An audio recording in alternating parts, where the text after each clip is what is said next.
When you talk about the entrepreneurial aspects of building a story or a franchise, what are some of the counterpoints that students or people that have read your book say? Yeah. And also, too, what are the age groups of the people that are countering your stance? Yeah, the people that sort of push back against it. Yeah. So the biggest pushback is what I was just talking about. Is the biggest pushback is always it's going to diminish. It's going to diminish the beginning. You know, it's going to diminish the first thing. It's going to diminish the first experience that they have. But for me, that looks at the whole situation from a, I don't want to say selfish point of view, but it's looking at it just from a filmmaker's perspective and not from an audience perspective. There's a school of thought, a philosophy out there called phenomenology. And phenomenology states that the highest achievement of the artist isn't the creation of the art itself. It's actually the experience that the audience has with the art. That's the highest achievement that you can get. And so a painter that paints a painting, once he's finished with the painting, that's not the highest achievement that he has. It's only until someone has an experience with the painting that you actually have ever achieved something. So if you create a painting that no one ever sees, if you write a book that no one ever reads, or make a movie that no one ever watches, according to phenomenology, you actually haven't created anything. That's just the first step. And to be a phenomenal filmmaker or a phenomenal creator, you have to create things that people have these dynamic experiences with, which means you have to be thinking of the audience and the audience's experience with your brand and your project from the beginning. And that's a very different mindset that most filmmakers have. They think of what's the story I want to tell and in the way I want to tell it, and it's all about me and my vision, and it's very insular in the way they approach their project because it's their craft and their art. But to be a phenomenal filmmaker, you have to say, what's the story I want to tell and how do I want to tell it? But you always have in the back of your mind, or maybe in the front of your mind, how ultimately is the audience going to be experiencing it, and what does the audience want? And it's the balance of those two that can move you out of just being a filmmaker to a phenomenal filmmaker. And so what the audience wants right now is they want more story. They want more of this amazing world that you created, more of these amazing characters that you've created. And we have to now figure out how to deliver more and more and more story to them, but in a way that doesn't diminish the original work. And I'm not saying this is easy. This causes you to now not just think of a 2-hour story. When you're making a movie, you're thinking of 120 pages and that's it, and I'm done. Now that's just step one. Now I got to think almost like in a television mindset of where I'm not just creating the pilot episode, I'm creating the pilot episode the rest of the first season and 7 seasons from here on out. And so now you're thinking of 100 stories rather than one. And so now you have to have that sort of facility to say, how do I tell 100 stories that spin off of my movie? Because this is what my audience wants. And so that's the trick, and that's the big pushback. Another pushback is, I don't know how to do the other stuff. I don't know how to make comic books. I don't know how to make music. I don't know how to make any of this stuff. Well, the good thing is that there are people who do. In every industry, every creative industry out here, there are people that are looking for collaborations and partnerships, and because they're trying to figure out how to break in as well. So you can find, you throw a rock in any direction in Hollywood, you're going to hit a screenwriter. You throw another rock in another direction, you're going to hear somebody trying to break into the music industry. Somebody's trying to break into as a playwright into the stage industry. Somebody's trying to break into animation and design, and all of a sudden, if I'm trying to break in film and you're trying to break in music, then if I go to you and say, listen, here's an opportunity to collaborate, and I have this movie I'm trying to get made. If we can figure out how to partner on a musical extension that's going to extend the story in a really dynamic way, and maybe we can shoot music videos that sort of coincide, and then he is an animation guy, and so maybe he can create animated music videos for the music that you then create, and then all this works around the movie that I'm going to create. Now we can create this really interesting transmedia project and all benefit from the partnership because we're leveraging each other. You know, fire ants are really interesting. Is where I was watching this nature video where fire ants in the Amazon, when it floods, fire ants they clip their jaws together and they hold on to each other, and they create these massive, like, it looks like a raft that floats on top of the water. Individually, the fire ants will drown in the flood, but as soon as they see the water coming, they latch their jaws on, create a raft, and they all float on top. And that in an industry as competitive as Hollywood, where it's not just filmmakers, it's filmmakers and authors and musicians and everybody in between.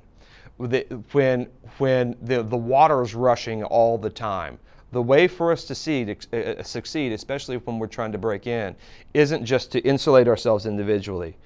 I feel like it's cross-platform, multidisciplinary teams of people. Let's lock our jaws together and figure out how we can float together on top of the water rather than just drowned individually. So I think there's collaborations out there to be made that can help that problem. And two, we're all good at lots of things. In today's world, it's very difficult to find somebody who only does one thing, especially younger people, right? Anybody that's especially under 30, they've grown up in a world where everybody can take pictures because the phones, the smartphone, everybody's a hobby photographer at this point. You're an Instagram photographer. Everybody knows how to make a movie and edit it, kind of. Everybody knows how to, using GarageBand or something on a Mac, they know how to create a song and produce a song to some extent. We all know how to we could probably all figure out how to launch a website in some way using online web materials. And so all of a sudden, if you really think about it, we all have facilities in 5 or 6 different ways that we could probably figure out how to create some of this stuff ourselves if we had to. And so we can create a website companion to our movie that extends the story in a valuable way, and at the same time have an Instagram account from the perspective of one of the characters in the movie that disappears in Act 1 and doesn't reappear in Act 2 all of a sudden, or maybe they reappear in Act 3, then where are they all through Act 2 is now told on the Instagram account. And so that now the Instagram account is working with the movie that's also working with the website, and you can do all that your stuff yourself because we're all pretty good at everything. Right, and so those are the two biggest pushbacks. Is I don't want to diminish the original work, and I don't know how to do everything, and I don't have the money to do it. That's the third biggest thing, is I don't have the money to do it. Well, it's with these boxes that are in our pockets, that shoot 4K resolution, that we all have. GarageBand on our phones and on our laptops. Like we all have access to social media that's completely for free. We should be able to shoot, create, and extend stories completely for free.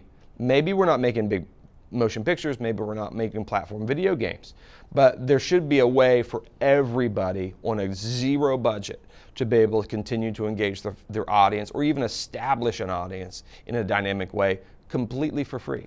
I knew these guys that created a podcast, and they wanted to launch an independent movie, and that was sort of this. It was about this crazy, wacky, kind of haunted town, and it was this really weird thing.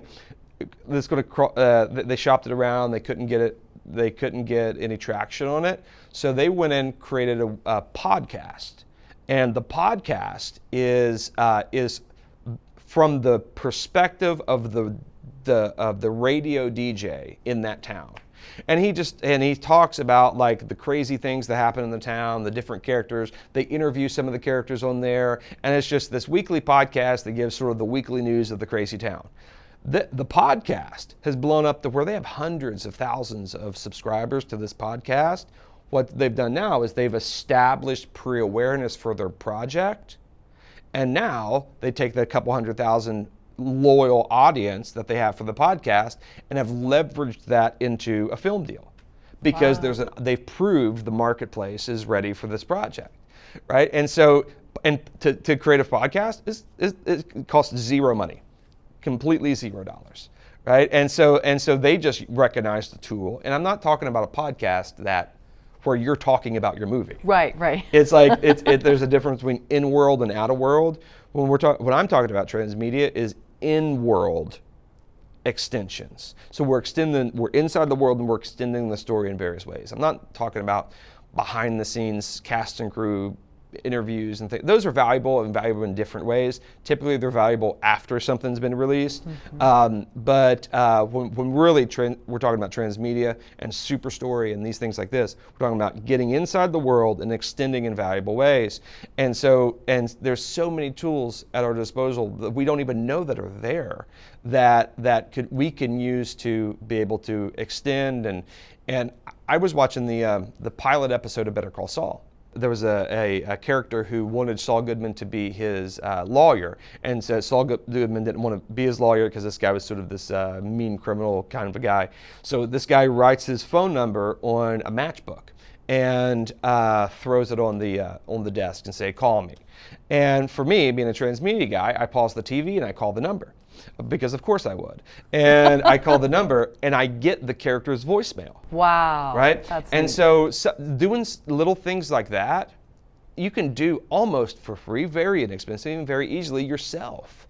Right now, when you say I'm going to write my book, and or I'm going to release my movie, I'm going to now implant these things into the scene where people can just use their cell phones, call the different numbers, get the different the characters' voicemails, be able to leave them voicemails, be able to listen to their voicemails, and be able to set up these fake phone numbers. You can do one phone number for a year for like $14 that just goes to a voicemail. It's very inexpensive, but at the same time, very valuable to the fan base.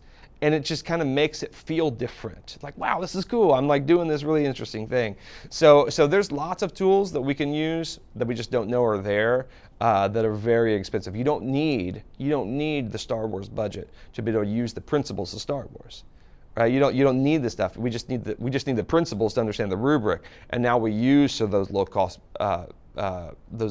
tools to be able to attack the marketplace in a very different way.